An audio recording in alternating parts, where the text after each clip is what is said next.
Lisa Rodriguez wiped the grease from her hands as she stared at the massive jet engine in front of her. For 3 years, she had been working as a maintenance technician at one of America's most important military air bases. While other workers saw only metal and wires, Lisa saw something different. She understood how every part worked together like pieces of a giant puzzle. The other technicians often joked about Lisa's unusual habits. She would spend her lunch breaks reading technical manuals that made most people's heads spin. During coffee breaks, while others talked about sports or weekend plans, Lisa quietly studied engine blueprints spread across the break room table. Her supervisor, Robert Kingston, usually ignored her completely. To him, she was just another worker doing basic repairs. But Lisa had a gift that nobody recognized. She could look at an aircraft and immediately spot problems that experienced engineers might miss. It wasn't magic or luck. She had taught herself advanced mathematics at night, watched countless hours of engineering videos online, and practiced calculations until her notebooks overflowed with formulas. One Tuesday morning, everything changed. Lisa was assigned to inspect a prototype engine that had been giving the engineering team headaches for weeks. The engine was supposed to power a new type of military aircraft, but it kept overheating during tests. The head engineer, Dr. Peterson, had declared the problem solved after making some minor adjustments. Lisa climbed up the scaffolding around the engine and began her routine inspection. Within minutes, she noticed something that made her heart race. The fuel injection system had a serious flaw. The angle of the injectors was wrong by just a few degrees, but at high speeds, this tiny mistake could cause catastrophic failure. The engine wouldn't just overheat, it could explode.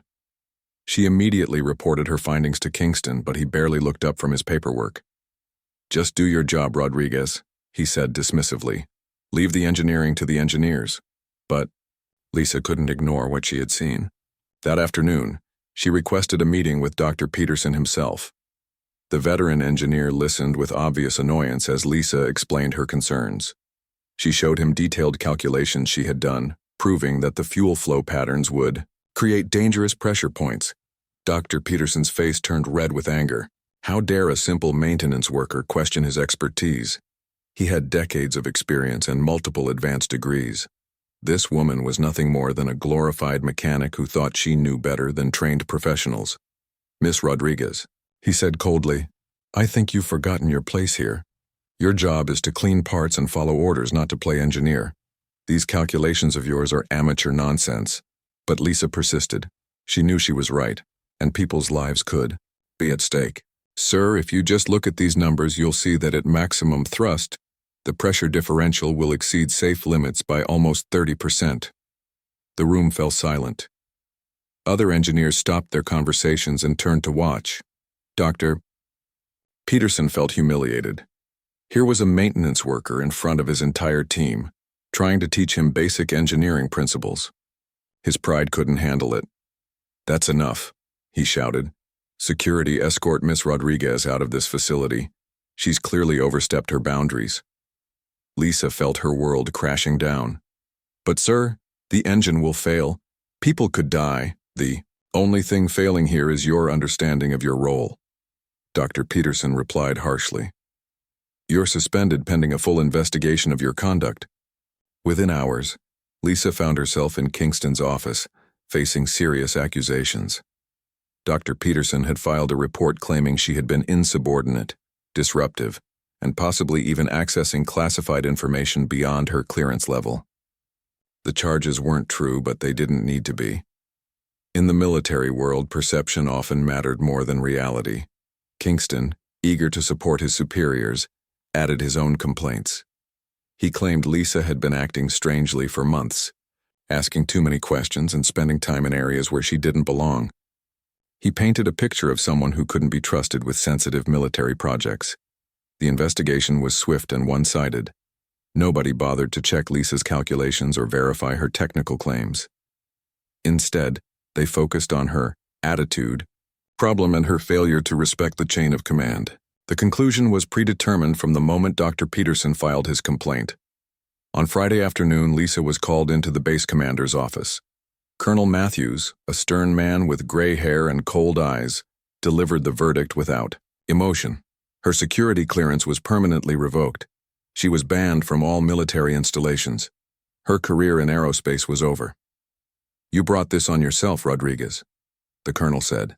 "Maybe this will teach you to stay in your lane." Lisa packed her few personal belongings into a cardboard box while security guards watched. Her co-workers avoided eye contact, afraid of being associated with someone who had fallen from grace so dramatically. The woman who had tried to prevent a potential disaster was now being treated like a security threat.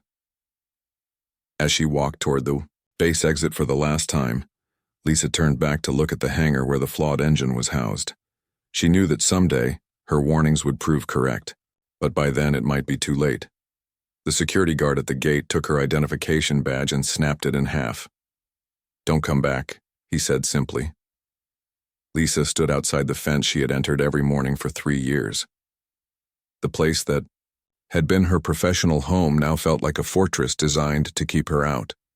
She had given everything to her work, believing that competence and dedication would be enough. Instead, she had learned a harsh lesson about how the world really worked. Her old pickup truck barely started as she drove away from the base. In her rearview mirror, she could see the aircraft hangars growing smaller and smaller.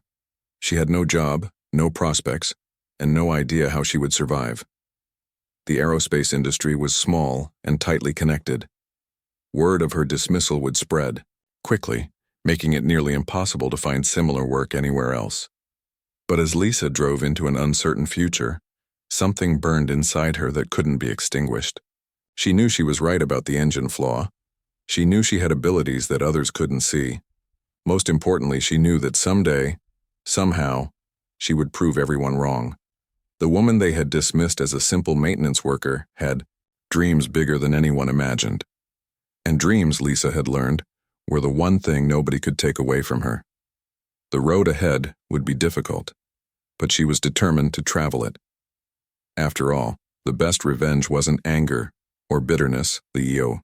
Best revenge was success. The first month after leaving the airbase was the hardest. Lisa sat in her small apartment, staring at rejection letters that arrived almost daily. Every aerospace company she contacted seemed to already know about her dismissal. The military world was smaller than most people realized, and word traveled fast about troublemakers who didn't know their place.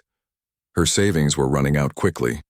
The apartment rent was due in 2 weeks, and her old pickup truck needed repairs she couldn't afford. Lisa had never felt so alone in her life. Friends from the base stopped calling, afraid that associating with her might hurt their own careers. Even her family seemed embarrassed by what had happened, but Lisa refused to give up. If the big aerospace companies wouldn't hire her, she would find work somewhere else. She drove to a small regional airport on the outskirts of town, where old Howe planes and crop dusters sat baking in the desert sun. The owner, an elderly man named Joe Sullivan, needed someone who could fix engines without charging premium rates. "You sure you know what you're doing?" Joe asked, squinting at Lisa through thick glasses. "This isn't some fancy military base. We work with whatever parts we can find, and we make everything last twice as long as it should." Lisa smiled for the first time in weeks. "That sounds perfect to me." The work was hard and dirty. She spent her days crawling inside cramped engine compartments, rebuilding carburetors with second-hand parts and jury-rigging solutions that would make military engineers cringe. But she loved every minute of it. These old planes were like puzzles that needed creative thinking to solve. Every repair taught her something new about how aircraft really worked under pressure. The pilots who flew these aging machines quickly learned to respect Lisa's skills. She could diagnose problems just by listening to an engine run. When other mechanics would declare a plane beyond repair, Lisa would find ways to bring it back to life. Word spread through the small aviation community about the woman who could work miracles with broken aircraft. During her lunch breaks, Lisa would sit under the wing of an old biplane and study advanced engineering textbooks she borrowed from the local university library. The other mechanics thought she was crazy for reading about hypersonic flight theory and scramjet engines when she was working on planes from the 1970s. But Lisa knew she was preparing for something bigger. Her evenings were spent in her apartment, which had transformed into a makeshift laboratory. Technical papers covered every surface. Notebooks filled with calculations were stacked on her kitchen table. She had no access to fancy computer simulations or wind tunnel data, so she worked everything out by hand, using mathematical principles that most people couldn't even pronounce. Lisa became obsessed with solving the problems that had stumped the best minds in aerospace. While working on crop dusters during the day, she was mentally designing engines that could operate at 6 times the speed of sound. The contrast wasn't lost on her. By day, she fixed planes that barely flew faster than highway traffic. By night, she dreamed of aircraft that could cross continents in minutes. After 6 months at the small airport, Lisa had saved enough money to enroll in night classes at the community college. She became an instructor, teaching basic mechanics to students who reminded her of herself just a few years earlier. Many of them were looking for second chances, people who had been overlooked or written off by others. The most important thing about any machine, she would tell her students, is understanding why it works the way it does. Don't just memorize procedures. Think about the physics behind every component. Her students loved her teaching style. Unlike other instructors who stuck rigidly to textbooks, Lisa would use real-world examples and hands-on demonstrations. She would bring broken parts to class and challenge students to figure out what went wrong and how to fix it. Her classroom became known as the place where learning actually made sense. But Lisa's real education was happening after class, when she would stay late to work on her own projects. She had started building theoretical models of advanced propulsion systems, using materials she could afford on her modest salary. Her calculations were becoming more sophisticated, and her understanding of hypersonic flight was reaching levels that would impress even PhD researchers. During this time, Lisa also began reaching out to former colleagues who had left military service for private companies. She was careful not to seem desperate or bitter, instead focusing on sharing interesting technical discussions. Slowly, she began rebuilding her professional network, one conversation at a time. One of these contacts was David Chen, a former Air Force engineer who now worked for a private aerospace contractor. David had always respected Lisa's technical insights, even when others dismissed them.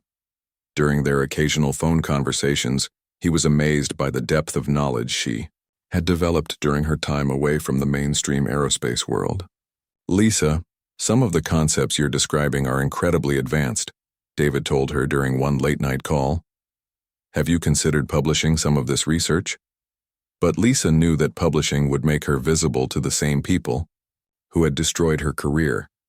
She wasn't ready for that kind of attention yet. Instead, she continued working in obscurity, developing ideas that would someday revolutionize aviation. The second year brought new challenges. Joe Sullivan's health was declining, and the small airport was struggling financially. Lisa took on more responsibilities, essentially running the maintenance operation while Joe focused on the business side. She was working 16-hour days, but the experience was invaluable. She learned about aircraft certification, safety regulations, and the practical realities of keeping old planes airworthy. During this period, Lisa also started experimenting with pilot training. Several of the crop duster pilots were willing to teach her basic flying skills in exchange for discounted maintenance work. She discovered that her deep understanding of aircraft systems gave her an unusual advantage in the cockpit. While other student pilots struggled to understand how their actions affected the aircraft, Lisa could visualize exactly what was happening inside the engine and control systems. "You fly like you built the plane yourself," one instructor told her after a particularly smooth landing. "Most pilots just learn procedures, but you understand the machine." By the end of her second year away from the military base, Lisa had transformed herself completely. She was no longer just a maintenance technician with good instincts. She had become a self-taught engineer with practical experience that few PhD holders could match. Her theoretical knowledge was backed by thousands of hours of hands-on problem-solving with real aircraft. But perhaps most importantly, she had developed unshakable confidence in her abilities. The people who had dismissed her as a simple maintenance worker had inadvertently given her the greatest gift possible: the motivation to prove them wrong. Every night as she worked on her calculations, every day as she solved problems that stumped others, Lisa was building towards something extraordinary. She didn't know it yet, but her years in the wilderness were about to end. Someone very important had been watching her progress, and they were about to offer her a chance that would change everything. It was a Tuesday evening when Lisa's phone rang with a number she didn't recognize. She almost ignored it, thinking it was another telemarketer, but something made her answer on the fourth ring. "Is this Lisa Rodriguez?" The voice was calm and professional with a slight accent she couldn't place. "Yes, who's asking?" "My name is Dr. Richard Webb. I used to work at Lockheed Martin's Advanced Projects Division. I believe we need to talk." Lisa's heart skipped a beat. She knew that name from industry publications. Dr. Webb had been behind some of the most secretive aircraft projects in recent history.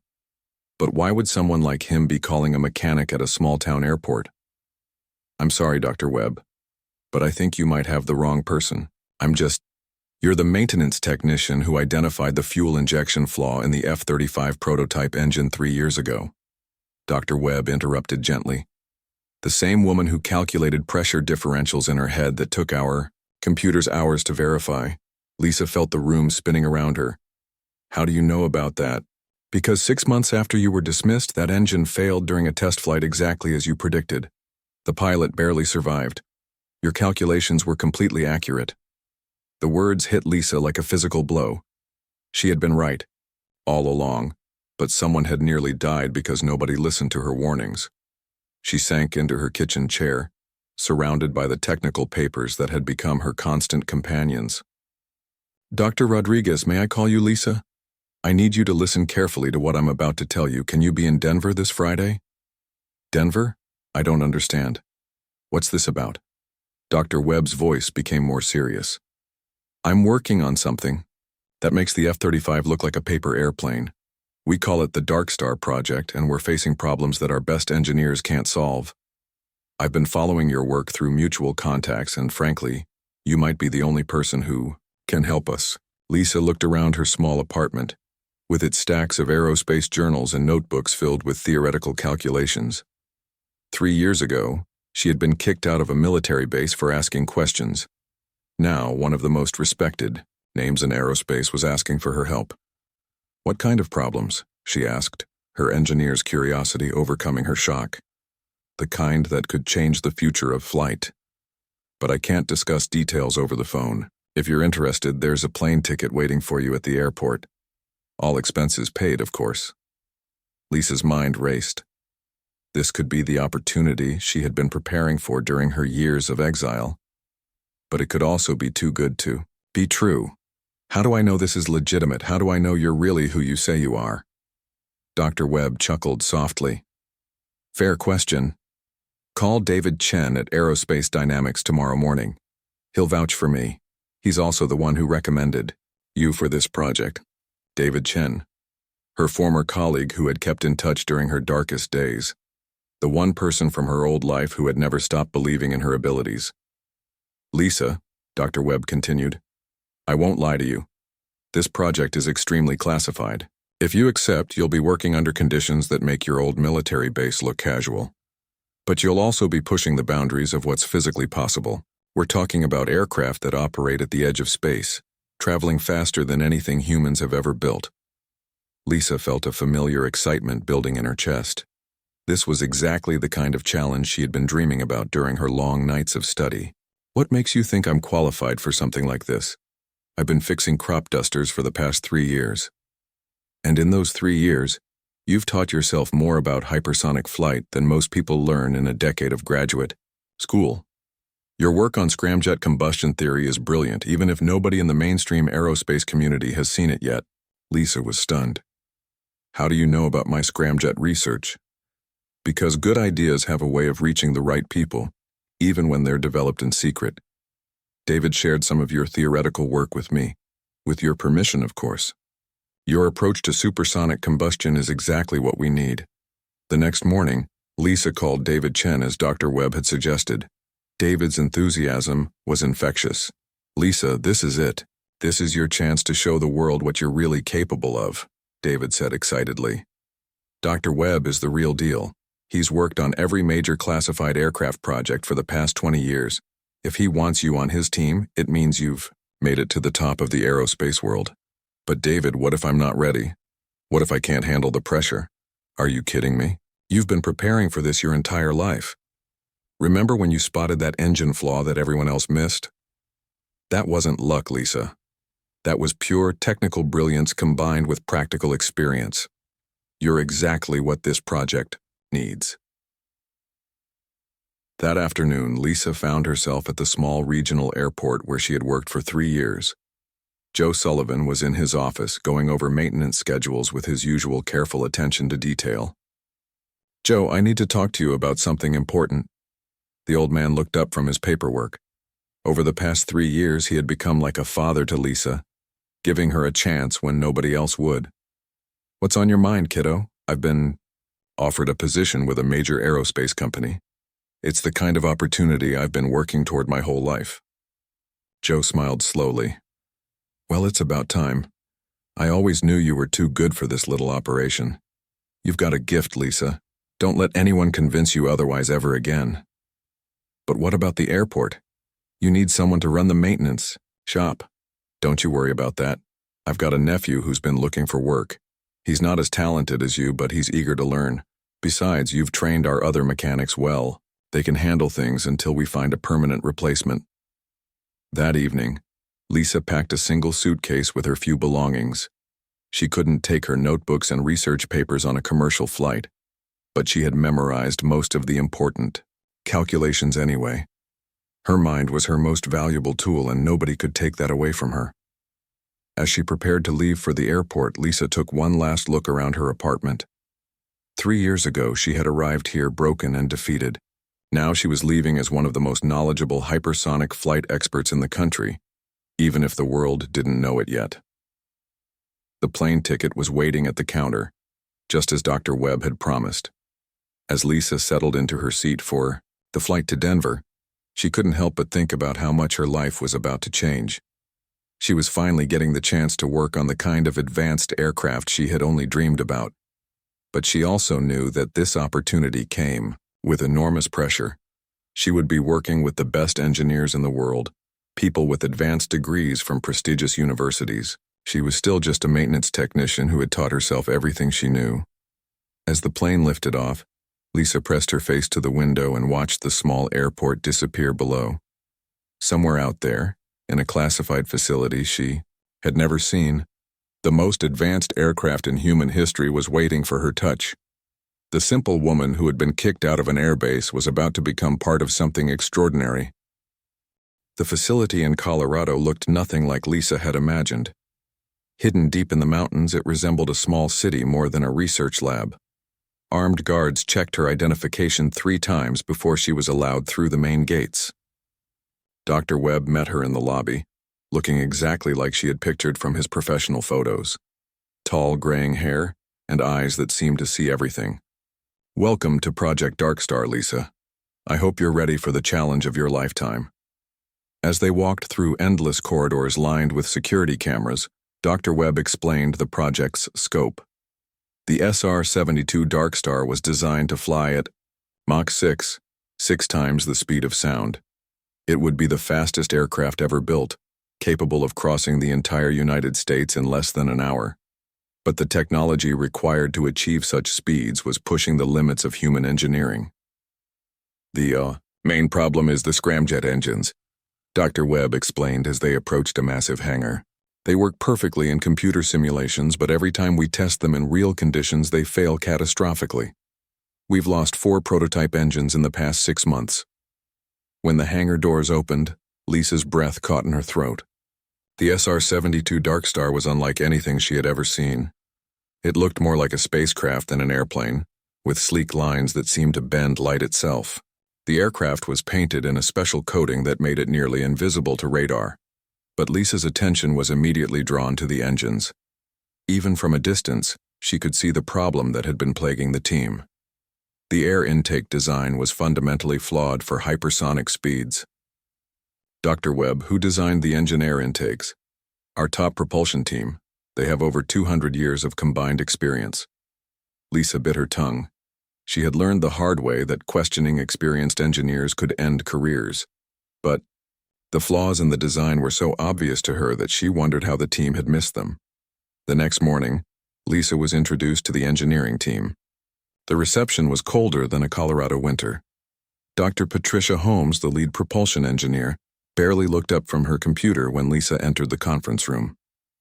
"So you're the maintenance worker that Dr. Webb thinks can solve our scramjet problems," Dr. Holmes said with barely concealed disdain. "I have a PhD from MIT and 20 years of experience with hypersonic propulsion. What exactly are your qualifications?" Lisa felt her face burning with embarrassment, but she kept her voice steady. "I've spent the last 3 years studying scramjet theory and combustion dynamics. I'd like to review your test data if that's possible."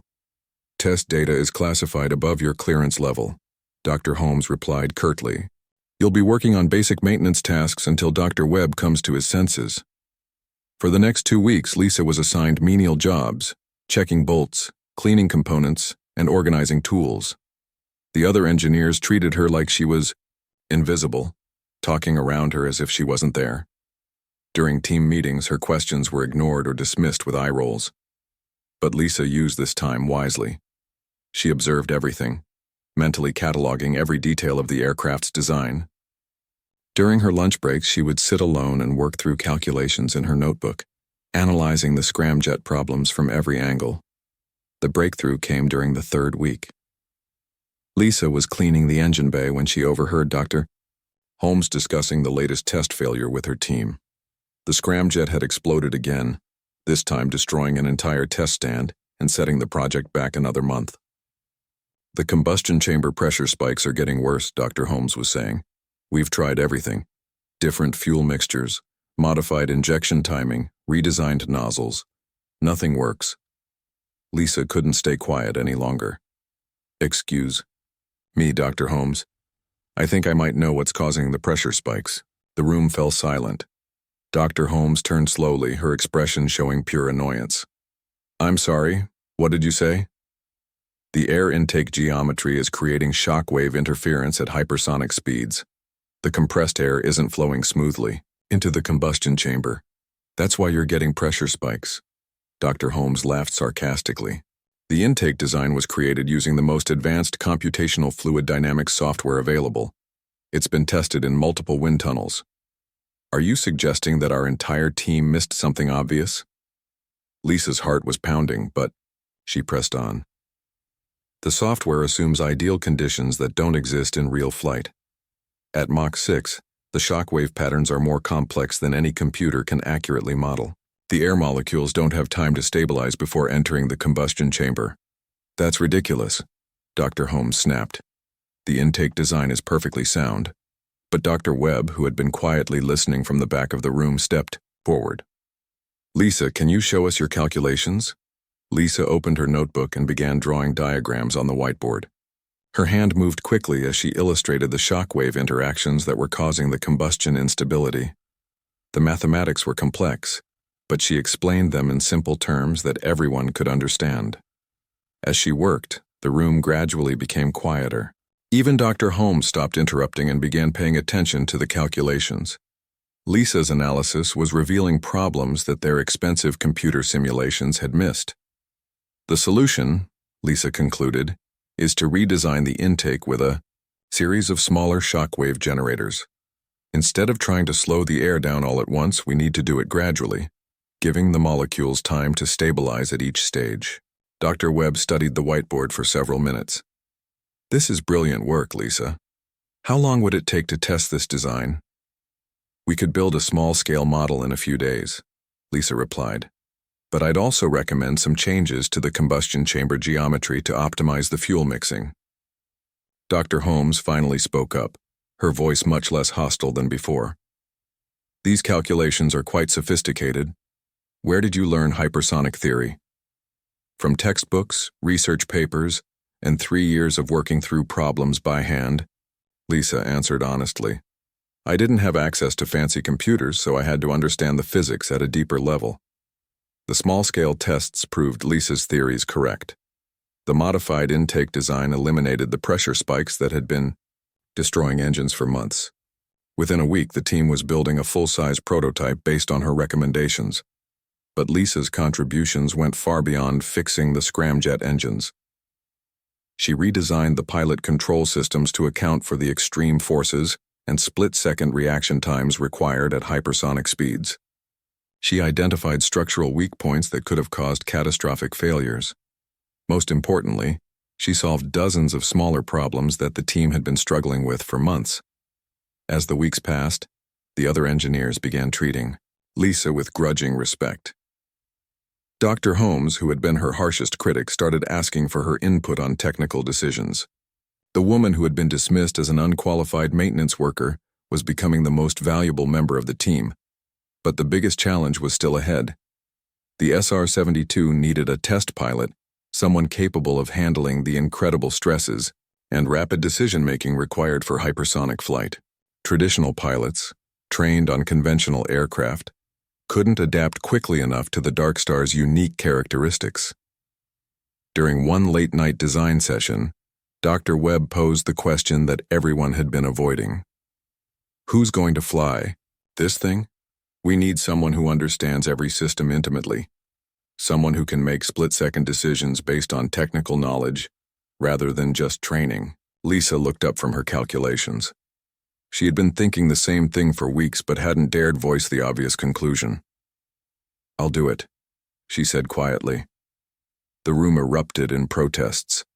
She wasn't a trained pilot.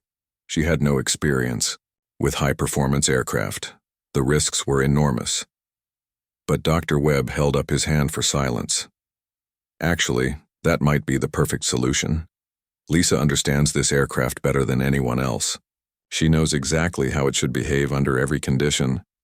Lisa's heart raced with excitement and terror. She was about to volunteer for the most dangerous test flight in aviation history. But she also knew that she was the only person truly qualified to pilot the machine she had helped create. The simple woman who had been kicked out of an airbase was about to become the pilot of the most advanced aircraft ever built. The day of the demonstration flight arrived with all the weight of destiny. Pentagon officials, military leaders, and aerospace executives had gathered at Edwards Air Force Base, the same facility that had dismissed Lisa 4 years earlier. The irony wasn't lost on anyone who knew the full story.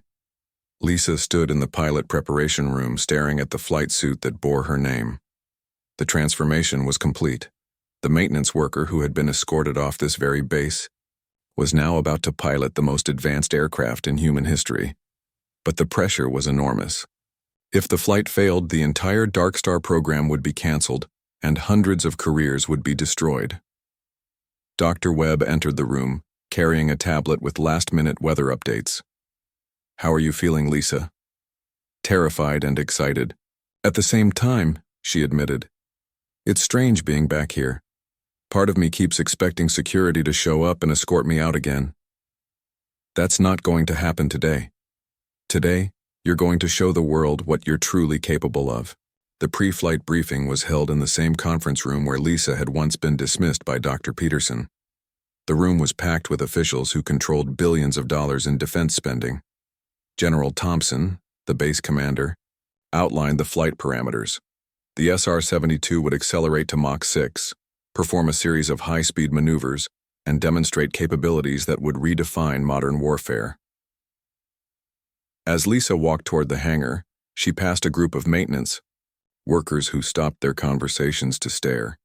One of them was Rodriguez, her old colleague who had watched her disgrace 4 years earlier. His eyes widened with recognition and disbelief. "Lisa? Is that really you?" She paused, remembering the day when her former co-workers had avoided eye contact as she was escorted out. "Hello, Rodriguez. Yes, it's really me. But what are you doing here? I thought you were banned from the base." Lisa smiled, gesturing toward the hangar where the SR-72 waited. "I'm here to fly that aircraft. Turns out my technical knowledge was more valuable than anyone realized." Rodriguez shook his head in amazement. The woman they kicked out for asking too many questions is now a test pilot? That's incredible. Inside the hangar, the SR-72 Darkstar gleamed under the bright lights. Lisa had spent months preparing for this moment, training in simulators and studying every system until she knew the aircraft better than her own heartbeat. But seeing it ready for flight still took her breath away. As she approached the aircraft, Lisa noticed a familiar figure standing near the observation area. Robert Kingston, her former supervisor, was part of the official delegation. The man, who had supported her dismissal, was now about to watch her achieve something he couldn't have imagined in his worst nightmares. The climb into the cockpit felt like ascending to another world. The SR-72's interior was unlike anything Lisa had experienced during her training flights in conventional aircraft. Every surface was covered with displays showing hundreds of data points. The pilot's seat was surrounded by controls that could manage systems operating at the edge of physical possibility. Darkstar control, this is Pilot Rodriguez beginning. Pre-flight systems check. The voice of the flight controller crackled through her headset. Roger, Darkstar. All systems showing green. Weather conditions are optimal. You are cleared for engine start when ready. Lisa's hands moved across the control panels with practiced precision. Each switch activation brought the aircraft closer to life. The scramjet engines that she had redesigned began their startup sequence, creating a low rumble that could be felt throughout the hangar. Darkstar control, all systems nominal. Requesting clearance for taxi. Darkstar cleared to taxi to runway 27. Good luck out there, pilot. As the hangar doors opened, sunlight flooded the cockpit. Lisa guided the SR-72 onto the taxiway, its revolutionary design drawing amazed stares from everyone on the ground. This was the moment 4 years of preparation had led to. During the taxi to the runway, Lisa's radio crackled with an unexpected transmission. Darkstar pilot, this is Dr. Peterson in the control tower. I wanted to wish you good luck on your flight. Lisa's heart skipped a beat. The man who had orchestrated her dismissal was now forced to watch her triumph. She keyed her microphone carefully. Thank you, Dr. Peterson. I hope today's flight demonstrates the importance of listening to different perspectives. There was a long pause before Dr. Peterson responded. Message received and understood, pilot. At the end of the runway, Lisa ran through her final checks. The SR-72 was eager to fly, its engines producing thrust that dwarfed anything she had experienced before. Through her canopy, she could see the observation stands filled with officials who would determine the program's future. Darkstar control, ready for takeoff. Darkstar cleared for takeoff. Winds calm, visibility unlimited. Show them what you can do. Lisa advanced the throttles, and the SR-72 leaped forward like a caged animal suddenly set free. The acceleration was unlike anything in aviation history. Within seconds, the aircraft was airborne and climbing at an impossible angle. As the SR-72 reached altitude, Lisa began the demonstration sequence. The aircraft responded to her commands with precision that seemed almost supernatural. Every system that she had helped design worked flawlessly. The scramjet engines that had frustrated engineers for months now operated smoothly, propelling the aircraft toward Mach 6. Darkstar control, passing Mach 4 and accelerating, all systems performing nominally. Through her headset, Lisa could hear the excitement in the controller's voice. Roger, Darkstar. Telemetry looks perfect. You're making history up there. At Mach 6, the SR-72 entered a realm where few humans had ever ventured. The aircraft was flying at the edge of space, moving so fast that the curvature of the Earth was visible below. Lisa performed a series of high-speed turns that demonstrated the aircraft's incredible maneuverability at hypersonic speeds. But the most impressive part of the demonstration was yet to come. Lisa throttled back the engines and began a controlled descent that showcased the SR-72's ability to transition smoothly between hypersonic and conventional flight regimes. This was the capability that would make the aircraft invaluable for military reconnaissance missions. Darkstar control, beginning final approach. The aircraft has performed flawlessly throughout the demonstration, as the SR-72 touched down on the same runway where Lisa's career had once ended in disgrace. The observation stands erupted in applause. She had not only proven the aircraft's capabilities, but had demonstrated piloting skills that exceeded everyone's expectations.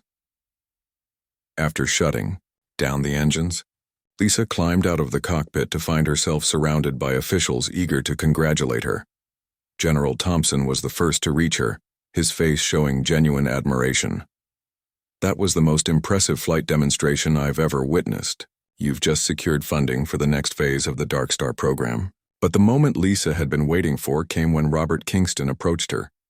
The man who had once treated her as a disposable maintenance worker now stood before her with obvious embarrassment. Lisa, I owe you an apology. I was wrong about your capabilities, and I'm sorry for how you were treated. Lisa looked at the man who had supported her dismissal, feeling a mixture of vindication and forgiveness. Thank you, Robert. I hope today's demonstration shows that talent can come from unexpected places. As the crowd dispersed, Dr. Webb approached, with a smile that said everything. Lisa, how does it feel to go from maintenance worker to test pilot in 4 years? She looked back at the SR-72, the aircraft that had become the vehicle for her redemption. It feels like justice. And it feels like this is just the beginning.